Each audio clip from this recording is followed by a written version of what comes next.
আসল অপরাধীকে অবিলম্বে গ্রেফতার করতে হবে। কি কারণে তাদেরকে লুকিয়ে রাখা হচ্ছে? প্রশাসন জবাব দিন, জবাব চাই। কি কারণে আসল অপরাধীকে লুকিয়ে রাখা হচ্ছে? প্রশাসন জবাব দিন, জবাব চাই।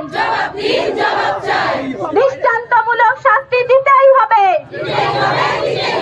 জবাব দিতেই হবে। We want justice. Dik dik dikkar. Dik dik dikkar.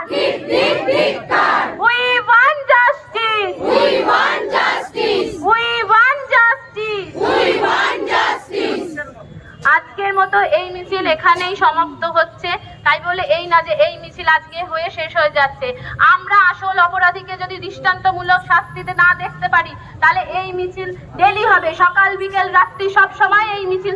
11:15 থেকে 11:30টার মধ্যে আপনারা প্রত্যেকে বাড়িতে এত জোরে শঙ্খ বাজাবেন যে শঙ্খের ধ্বনি এখান থেকে নবান্ন পর্যন্ত পৌঁছবে এবং পুলিশ মন্ত্রী, স্বাস্থ্যমন্ত্রীর মগজে গিয়ে ঢুকবে এবং আসল অপরাধীকে আড়াল না করে টেনে বের করে তাকে দৃষ্টান্তমূলক শাস্তি দিয়ে এই প্রতিজ্ঞা করবে যে আর কোনোদিন পশ্চিমবঙ্গে এইভাবে ধর্ষকরা বুক ফুলে ঘুরে বেড়াতে পারবে না।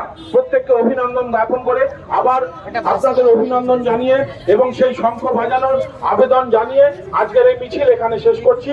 এবং প্রয়োজন হলে যদি আমাদের এই কর্ণপাত না করে, কেননা সারা পশ্চিমবঙ্গ ব্যাপী এই আন্দোলন চলছে, তাহলে আবার আমরা জমায়েত হব, আবার আমরা মিছিল করব এবং এই মিছিলের আয়তন আরো দীর্ঘ থেকে দীর্ঘতর হবে এবং তার গতিপথ আরো অনেক দূর পর্যন্ত হবে।